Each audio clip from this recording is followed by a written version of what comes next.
Welcome to Crosspoint. Welcome to Crosspoint. Welcome to Crosspoint.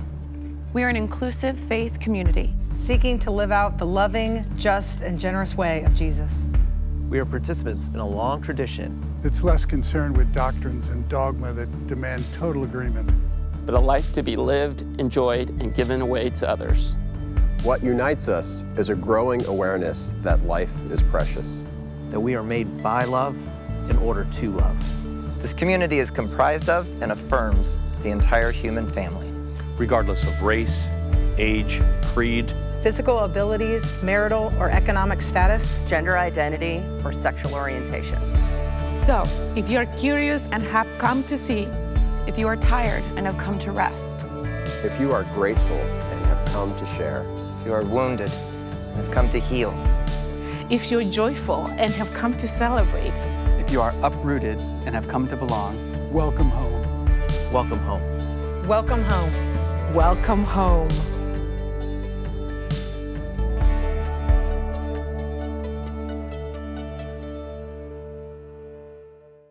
One, two, three, four.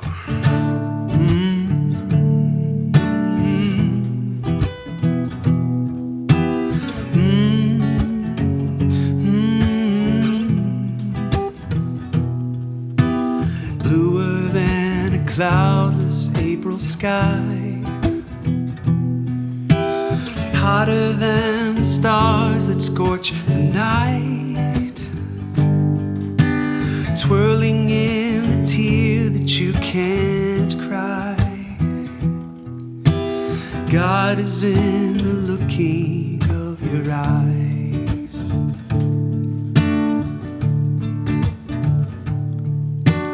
Happy as a dog laid in the grass,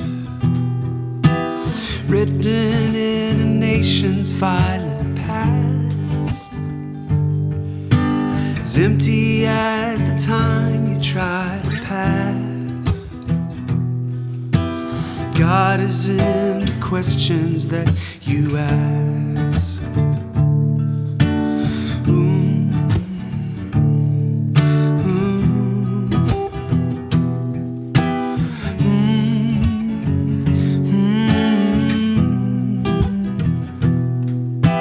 Sweeter than a blossom tangerine, crumbling like the breakers on the beach, different as the languages we speak. God is in the people that you meet.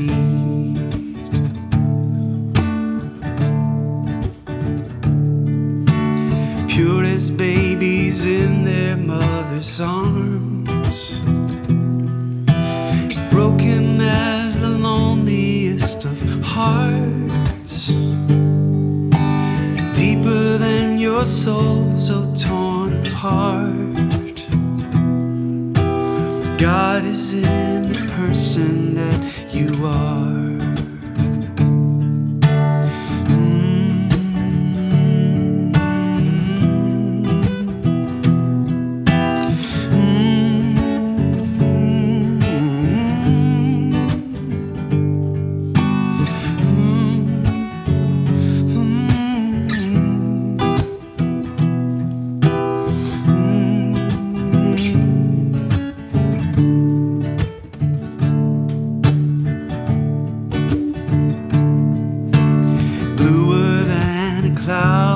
April sky,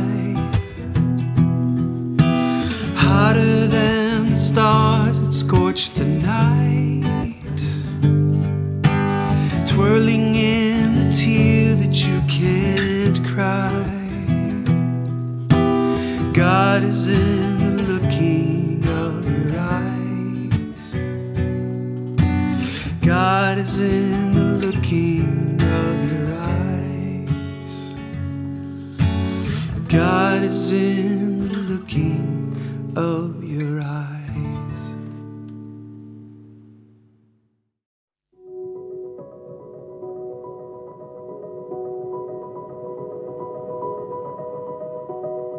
I rest in you, O God.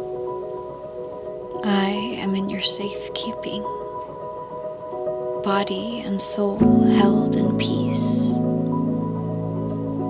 My heart cries out to you, my God. All that upsets me, you see. All that disturbs me, you understand. Only here in your presence am I fully known. I am wrapped in grace. I rest in you, O God. I am in your safekeeping, body and soul held in peace. I try to relax, but anger rattles me. I try to relax, but my failings niggle at me. Be still, be silent. Put your trust in the Lord. I rest in you, O God. I am in your safekeeping, body and soul held in peace. In the stillness, the light of your face shines. My heart turns to thankfulness and is glad. I have more than enough. You, Lord, are more than enough. I lie down to sleep, safe and sound. I rest in you, O God. I am in your safekeeping, body and soul held in peace.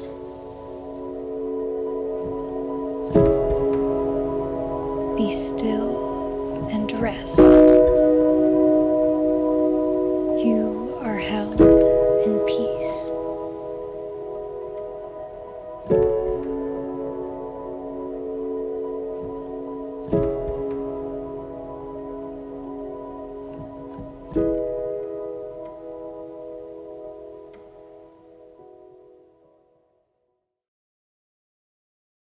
Be still, my soul. The Lord is on your side. Bear patiently the cross of grief or pain. Leave to your God to order and provide. In every change, He faithful will remain. Be still, my soul, your best, your heavenly friend. Through thorny ways leads to a joyful end. Be still, my soul, your God will undertake to guide the future as He has the past. Your hope, your confidence, let nothing shake. All now mysterious shall be bright.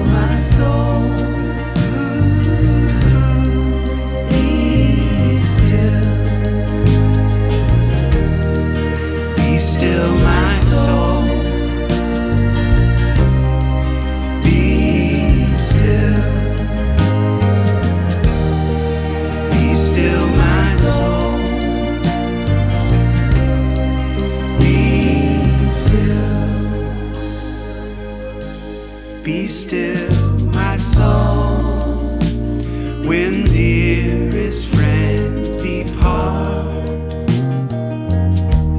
and all is dark, and in the veil of tears, then shall you better know His love, His heart, who comes to soothe your sorrow and your fears. Be still, my soul, your Jesus can repay from His own fullness all He takes away. Be still, my soul. Be still. Be still, my soul. Be still. Be still, my soul. Be still.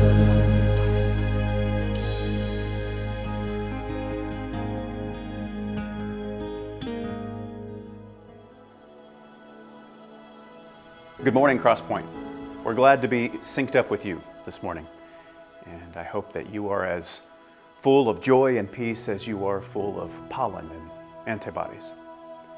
We have a few announcements to bring to your attention this morning. As always, there are many ways we work together to elevate love and self-awareness and compassion and hope.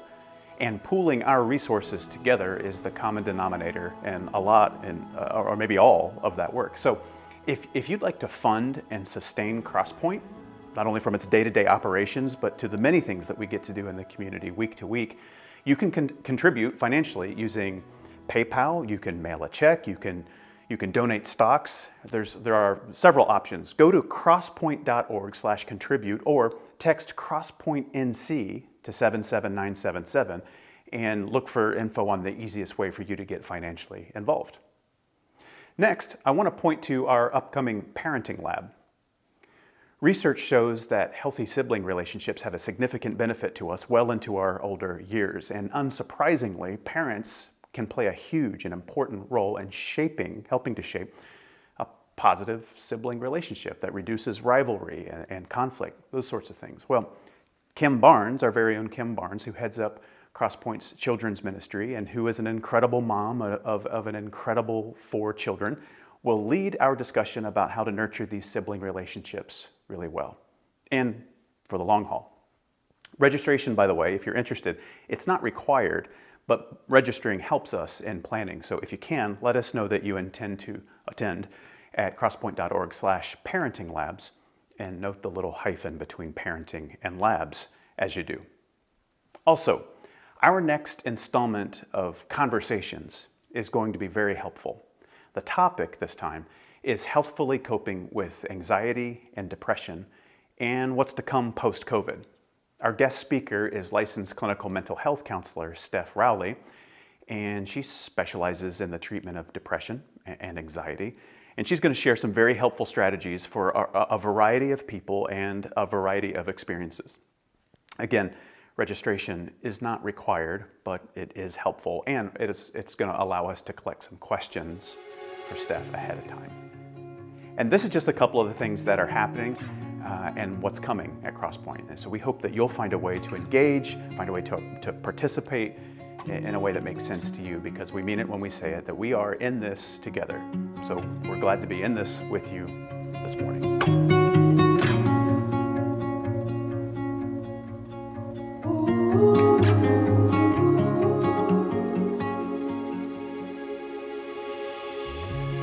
So when my husband and I first started dating, he came to meet my family, as some people do.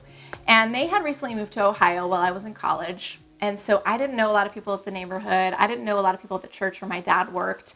It was one of the things that the church loved to do, it was a pretty traditional church, was that they would invite guest singers to come in several times a year to do concerts. And they would do these concerts on Sunday evenings, and kind of as this promotional to the church to get people to come, they would sing a couple of songs, like we would call them special music, on a Sunday morning service.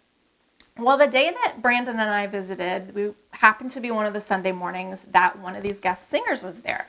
And I don't remember the gentleman's name, but I do remember what he looked like, and that he was everything that a stereotypical white Christian singer should be.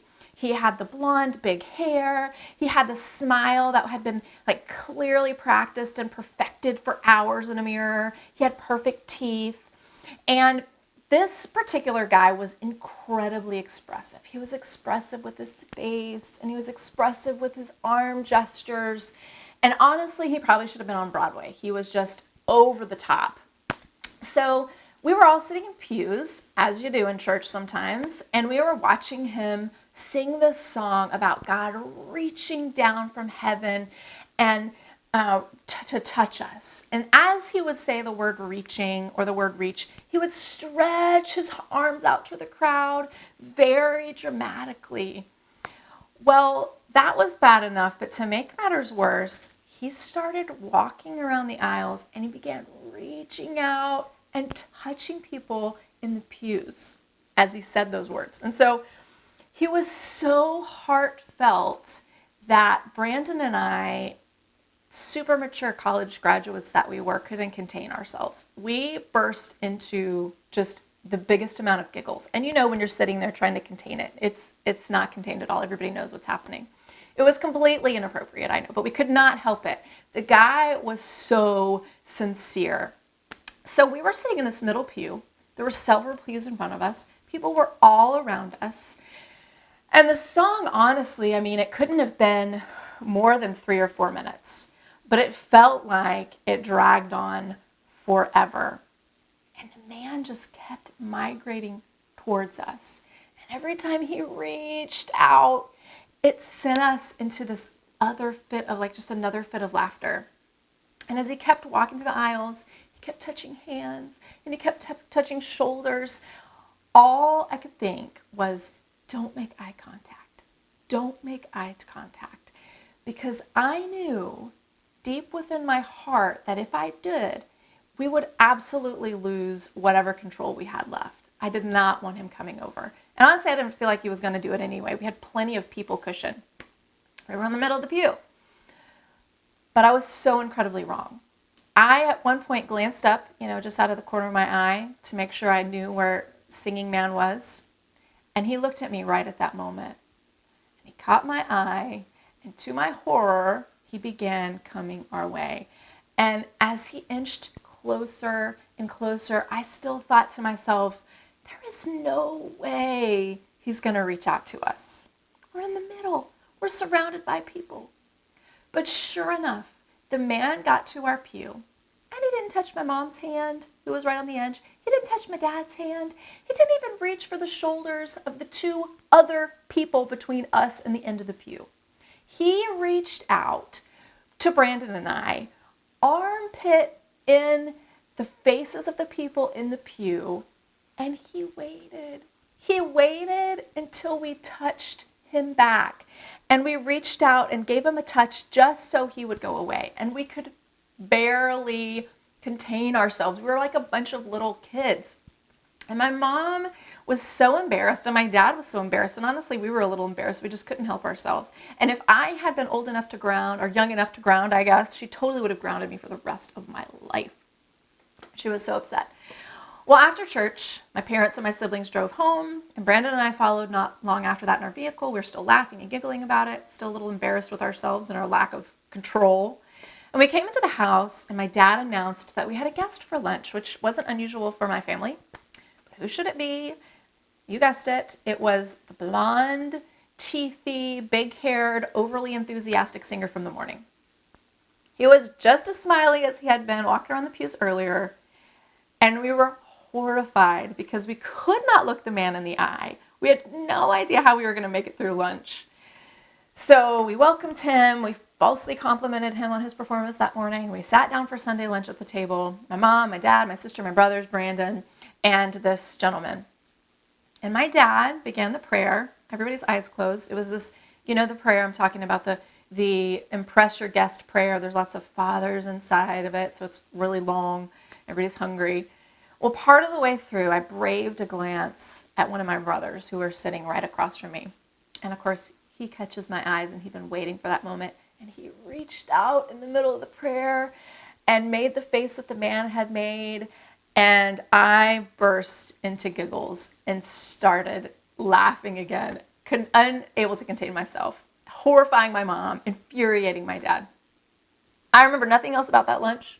I remember nothing else about that man. But I do know that I never, ever, ever have had to see him again. And for that, I am incredibly, incredibly grateful. So that was an interesting dinner party. And there is another interesting dinner party that is noted in all 4 of the Gospels in the Bible. And remember, the Gospels are the books that tell the story about Jesus. Though the Gospels are similar, there's actually not that many stories that are repeated among them. But of the ones that are repeated across all 4, they seem to be really important ones. There's the death and resurrection of Jesus. There's Jesus' baptism, the calling of the disciples, the feeding of the multitudes, Jesus talking about the greatest commandments, loving God, loving people as yourself.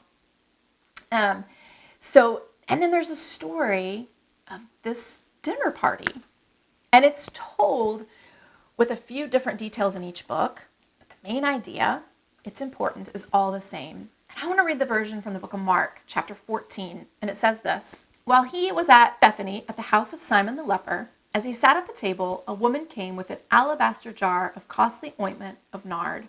And she broke open the jar and poured ointment on his head. Some who were there said to one another in anger, "Why was the ointment wasted in this way? For this ointment could have been sold for more than 300 denarii, and the money given to the poor." And they scolded her. But Jesus said, "Let her alone. Why do you trouble her? She has performed a good service for me. You always have the poor with you, and you can show kindness to them whenever you wish, but you will not always have me. She's done what she could. She's anointed my body beforehand for its burial. And truly I tell you, wherever the good news is proclaimed in the whole world, what she has done will be told in remembrance of her."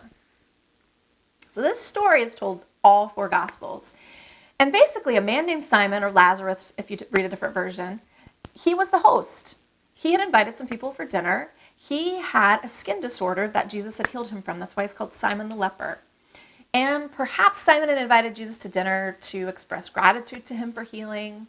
Maybe they'd become friends. Maybe he thought hanging out with Jesus would give him some status. Regardless, things seemed to be going pretty well at this dinner party.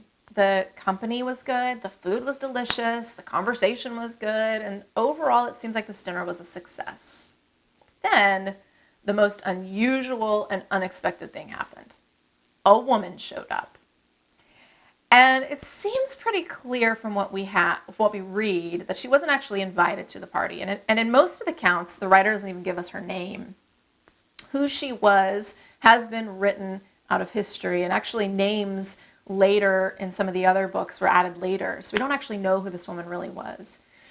But like most women in ancient times, she didn't hold any power or agency over herself. She couldn't hold public office. She couldn't own land. Women's testimony wasn't considered admissible in courts. She was, by all accounts, just the property of her father or her husband. She was of complete lesser status than the males sitting around the table. And culturally, she wasn't permitted to speak to a man who wasn't in her family. She wasn't permitted to touch a man other than her husband. But the one thing she had of personal value, although that was sometimes unwillingly taken from women as well, what she had was her untarnished, upstanding reputation. But instead of worrying about keeping her reputation among the people who were going to see her at this dinner party and who would likely share what she did through town gossip chains, the woman decides to show up anyway, uninvited. There was just something about Jesus that compelled her to enter this hostile territory of the dinner. I mean, as she is oppressed 3 times over. She's a Jew in Roman society, which had its own set of rules and its own set of patriarchy. She's a Jewish woman among Jewish men. She's uninvited. Patriarchy is against her. Social norms are against her. Everything is against her, but she approaches a man who's not her husband. She lets her hair down and act only for a husband to see. And she touches Jesus, a man who's not her husband. She breaks so many rules to see Jesus. But she risks it and goes to Jesus anyway. And contrary to what tradition has implied later on, there's actually nothing to suggest that this woman was a prostitute or an unsavory woman, I think is how it's put sometimes. Instead, it seems like this woman was actually a woman with some sort of means. She had some access to wealth. We don't know from where, but we do know that she brings an incredibly expensive gift. This jar of ointment or perfume of nard. It's a spice that was likely imported from somewhere like the Himalayas. So it's really costly. This wasn't just some basic accessible oil from the market. This was fancy. And it was used for important things. Oil like this was used culturally a lot of ways. Sometimes prophets used oil like this to anoint Israelite kings. The woman anointed Jesus as a prophet would have anointed a king. She acted like a prophet too in the way that she acted. Prophets were also known for pointing out things and saying things that others just weren't willing to say. They pointed out the warts and the bad behaviors in society. They called for change. They weren't very well liked. They pointed out things, really difficult things that people didn't want to talk about in public. And just like this woman, prophets did crazy things outside of societal norms to get their point across. For example, Prophet Isaiah walked around naked. Jeremiah hid his underwear under a rock. He wore a yoke around his neck. Ezekiel, the strangest of all, he was a prophet, caught just 1/3 of his beard on fire on purpose, and he ate his food over cow manure. Prophets were odd. They didn't conform to societal norms. And this unnamed woman also defied societal boundaries by taking down her hair, by pouring expensive oil, wiping it and her tears with her hair. Women like her just didn't do that sort of thing. It made for a very awkward dinner moment. The unnamed woman, she was acting prophetic not only because her actions were outside of societal norms, but because they were also politically subversive. Only Rome had the power to anoint and appoint kings at that time. She's making a statement. The woman anointed the head of Jesus as an emperor of a new kingdom.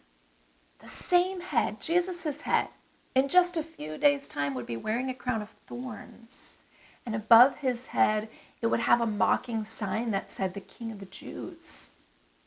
And I can't help but wonder if Jesus maybe could still smell the perfume from that ointment in his hair as they put the crown of thorns on his head. Expensive perfumes, expensive ointments like this were also used to prepare bodies for burial. Women usually had this job. They used oils to preserve bodies, to give them good scents, to honor bodies for burial. And although Jesus told his followers he was going to die, he was going to be buried, he was going to be raised, they didn't actually believe him. Really, they believed, it's Jesus. He's just telling another one of his stories, one of his parables. But this woman, who had likely been a follower of Jesus, understood that Jesus was describing an actual physical death. His description of his coming death was a coming reality. And maybe she felt that she was preparing his body for burial before he entered his tomb because nobody else believed it was really going to happen. Anointing someone's head with oil was also done in healing rituals, to bring bodily or spiritual healing, to offer peace to someone along with prayer. You can see this in the Psalms and in the Proverbs, along with a lot of other places. Psalm 27:9 says, perfume and incense make the heart glad. It makes us happy to have perfume and incense. It brings calmness. Psalm 133, peace and unity are described as being as wonderful as precious oil being poured on one's head and running down the beard. It's a pleasant experience. One of the world's most famous psalms, the one that we recite to bring comfort, we recite it at funerals. We send it in letters and cards. Psalm 23 describes God's anointing of the person's head with oil as a ritual for goodness and favor and peace. Oil was often administered on someone's head as healing was prayed for. And Jesus himself, we know, he was considered a great healer. He had healed children and men of physical and mental and spiritual ailments. He had performed miracles of body and of spirit and of mind. People came from all over to be healed by him. But we rarely ever think of the healer as someone who may also be in need of healing, because it makes us a little bit uncomfortable to make Jesus actually that human, as a man who would like to have been relieved of his mental and physical anguish. But this unnamed woman paid attention. She understood his upcoming death. And like most anybody who knew that they were facing death, Jesus understood that his death meant forthcoming mental and bodily pain. We know Jesus experienced anxiety over this. He prayed in the Garden of Gethsemane. He asked his followers to pray with him that there might be some other way to accomplish God's will than his death. But no one else in his inner circle recognized who Jesus was and this inner turmoil the rabbi was going through. But the unnamed woman follower did. And she understood on a deeper level the anxiousness and the agony that Jesus must have felt over it. And perhaps she understood because of her own inner turmoil. Maybe as a fellow sufferer, she offered him the peace and the healing that their tradition said came from the anointing of the head with oil. So she took her expensive bottle of fragrant ointment, and she made the decision that there was no turning back from. She broke the jar. She used up what was inside. She didn't uncork it.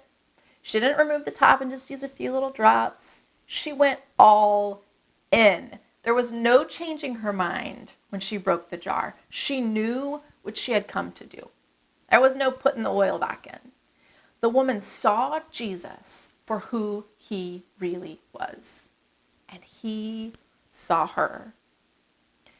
The woman entered the room as the most vulnerable member of religion and society.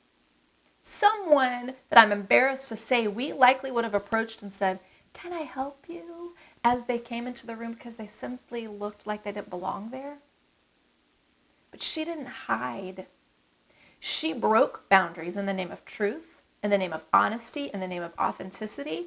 She was not interested in pretending she was something she was not. Jesus would have seen through that pretense anyway. And although she has no voice in the story, she doesn't say a single word.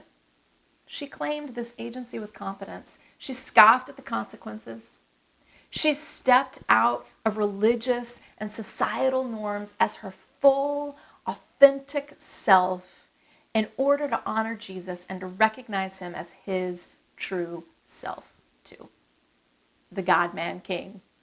The man who would have his body bruised and broken, who would have his heart battered and broken by the betrayal of those he loved. The man who would be buried in a tomb and wept over. Who was at the same time the king of a new kind of kingdom, who wanted its citizens just to put aside pretenses and fake identities and simply come to him as their authentic selves, lepers and tax collectors and prostitutes, and the sick and the greedy and the poor and those who had been wounded in body and in spirit, children and foreigners and outcasts, and women who were willing to break boundaries to do what they knew was right. The woman with no name took down her hair. She stepped into a hostile environment. She acted as a prophet, as a grateful follower, and as a healer, because it was all she knew how to do. Perhaps it was pure desperation. She couldn't come to Jesus any other way. Or perhaps it was because she was the only one in the room at that moment who saw Jesus for who he truly was, the God-man, who understood who she truly was. And God, Jesus, responded to this woman by saying that her actions were a great service to him, and that her actions would always be remembered wherever good news was shared. It's such a strange thing if you think about it. I mean, of all the stories and all the chapters, this would be remembered. One of so few that are across all 4 of the Gospels. Jesus was participating in this dinner that night as a guest, but he would be participating as the host of a different dinner just a little while later. Jesus would have another dinner with his disciples just a few nights after this dinner. And Jesus' actions actually mirror the woman's actions at this dinner. Let me explain it this way. After this meal, the woman broke the jar of ointment. After the Last Supper, the second meal with his disciples, Jesus broke the bread. After this meal, the woman poured out the ointment, the perfume. After that meal, Jesus poured out the wine. The woman wiped the feet of Jesus. Jesus wiped and washed the feet of his disciples. Jesus said the woman's act would be remembered. And Jesus asks us to break bread, to drink the wine, and to remember. And just as the woman was silent in the face of her critics, so Jesus would be silent in front of his accusers. This invisible, no-named woman, who because of her gender barely existed except for the pleasure of men and procreation, one of the lowest on the social sphere, while history may have erased her name, did not erase her actions. Her actions, not the host of the dinner, not the highest in society, not the wealthiest or the most powerful. Her actions were a precursor to the actions of Jesus at his Last Supper. She was Jesus's kind of people. And after the woman broke the jar, anointed Jesus, and as several Gospels described, wiped Jesus' feet with her hair, the other men at the dinner protested. They were offended. They were irritated by the intrusion, by the interruption from this out-of-place woman. And what they saw was not the woman's vulnerability and honesty and prophetic action and authenticity. They didn't see healing and king appointment and burial preparation. The dinner guests saw the bottom line. They saw social and economic waste of the broken jar, of the poured out ointment. They were concerned with the social boundaries the woman had broken and forced Jesus to break honestly by touching him. They were concerned with the loss of the expensive perfume. But the woman was concerned with the upcoming loss of the life of Jesus.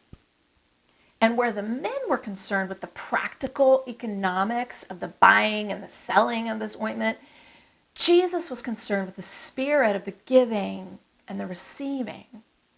Jesus said that this woman's actions would be remembered not because of the perceived waste or loss of product, but because of the extravagant way that her gift represented the heart of the gospel, the true good news, the way that it represented the extravagance of God. The woman gave extravagantly. She gave inexplicably, just as God gives extravagantly and inexplicably to us with unexplainable love. And just as Jesus received the woman's extravagant gift without offering her shame or guilt or excuses back, not shaming her for her vulnerability, for her authenticity, for stepping out of her social norms, we're also invited to receive and to give God's extravagant love in the same way. Without boundaries, without masks, without societal standards, we are invited to be seen and to be loved and to love as we are. And that is why this woman's gift will be remembered. Because of its representation of an inexplicable extravagance. I see so many of these dinner guests and so little of this woman in myself. It's a little embarrassing to say. But I am often a lot more interested in the status quo, in the bottom line, in the rule following, in the way things look, than in allowing vulnerability and authenticity in myself, or in recognizing and welcoming authenticity and extravagant humanity in other people. And maybe it's because I was led to believe or allowed myself to be tricked into thinking, maybe you were too, that God requires more from me than simply the willingness to be seen and loved as we are. And as I continue to ponder this story and this unnamed woman whose legacy lives on just like Jesus said it would be, I am left with questions about myself and how I interact with God and how I interact with other people. I want us to think about a couple of these questions together today. Really, one of them is, what standards have we put on ourselves that prohibit us from approaching God with honesty and vulnerability and authenticity? And second, what standards or expectations do we put on others before we allow them into our community circles, or before we believe and allow them to believe that they are also loved and accepted by God? And lastly, how can we begin to dismantle and recreate these ideas within ourselves? I want to close us today with a prayer from Ephesians as we go, about the extravagant love of God and the need for one another and for community and the need for acceptance of ourselves and of others. So pray with me. For this reason, I kneel before God, from whom every family in heaven and on earth derives its name.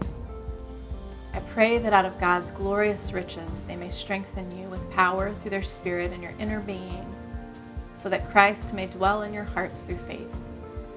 And I pray that you, being rooted and established and loved, may have power, together with all the Lord's holy people, to grasp how wide and long and high and deep is the love of Christ, and to know that this love surpasses knowledge, that you may be filled to the measure of all the fullness of God. Now to God, who is able to do immeasurably more than all we can ask or imagine, according to God's power that is at work within us, to God be the glory in the church and in Christ Jesus throughout all generations, forever and ever. Amen.